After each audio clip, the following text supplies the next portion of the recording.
Two টুকিটাকি রান্নাবাটি। শীতকাল মানে মনটা কেমন একটা সুপি সুপি করে, তাই না?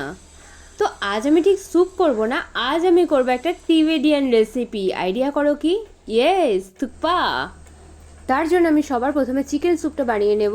সেই জন্য আমি হাড় সহ 3 পিস চিকেন, অর্ধেক পেঁয়াজের স্লাইস আর 3 কোয়া রসুন দিয়ে, পরিমাণ মতো জল দিয়ে আর পরিমাণ মতো নুন দিয়েছি, দিয়ে আমি চিকেন স্টুটা বানিয়ে নিয়েছি। আর থুকপার মশলার জন্য একটা আমি পেস্ট বানিয়ে নেব, যাতে লাগবে আদা, রসুন, পেঁয়াজ, টমেটো, ধনেপাতা, কাঁচা লঙ্কা, আর লাগে সেজওয়ান পেপার। আমার কাছে সেজওয়ান পেপারটা অ্যাভেলেবেল নেই, তার পরিবর্তে আমি গোলমরিচ অর্থাৎ ব্ল্যাক পেপার আর একটা ড্রাই চিলি দিয়েছি। দিয়ে আমি মশলাটা করে নিয়েছি। কড়াতে পরিমাণ মতো তেল দিয়ে আমি ওই পেস্ট করা মশলাটা দিয়ে দিলাম। মশলাটা থেকে তেল ছাড়তে শুরু করলে আমি একে একে কেটে রাখা সবজিগুলো দেবো। ফার্স্টে আমি গাজর দিচ্ছি। গাজর দিয়ে একটু নাড়াচাড়া করার পর আমি বিনসটা দিয়ে দেব। বিনসটা দিয়ে তারপর আমি ক্যাপসিকাম দিয়ে দেব। আমার কাছে যে যে সবজিগুলো অ্যাভেলেবেল ছিল আমি সেগুলো দিয়েই করেছি। এর মধ্যে একটা কথা বলি, চিকেন স্টকটা তোমরা যখন করবে মাথায় রাখবে, যতটা তোমাদের চিকেন স্টক লাগবে সবসময় কিন্তু তার ডবল জল দেবে, না হলে কিন্তু চিকেন স্টকটা ভালো হবে না। এরপর আমি আস্তে আস্তে ব্রকলি আর বাঁধাকপিটা দিয়ে দেব। ব্রকলি আর বাঁধাকপিটা লাস্টে দিলাম, তার কারণ হচ্ছে বাঁধাকপিটা হতে বেশি সময় লাগে না, আর ব্রকলিও তাই।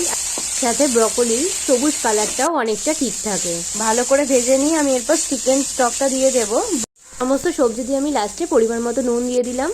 এরপর আমি চিকেন স্টকটা দিয়ে দেবো পুরো। এবার আমি এটা একটু খানিকক্ষণের জন্য চাপা দিয়ে দেব, যাতে ভালো করে সেদ্ধ হয়ে যায়। ফুটে উঠেছে।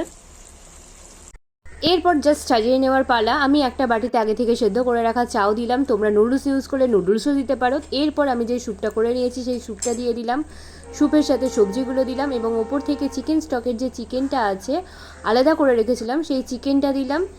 চিকেনের ওপর দিয়ে গার্নিশ করার জন্য আমি স্প্রিং অনিয়ন আর করিয়ান্ডার লিভস অর্থাৎ ধনে পাতা ছড়িয়ে দিলাম, সাথে গোলমরিচ আর সামান্য সোয়া সস ওপর দিয়ে দেব। ব্যাস, তাহলেই রেডি আমাদের গরমা গরম থুকপা।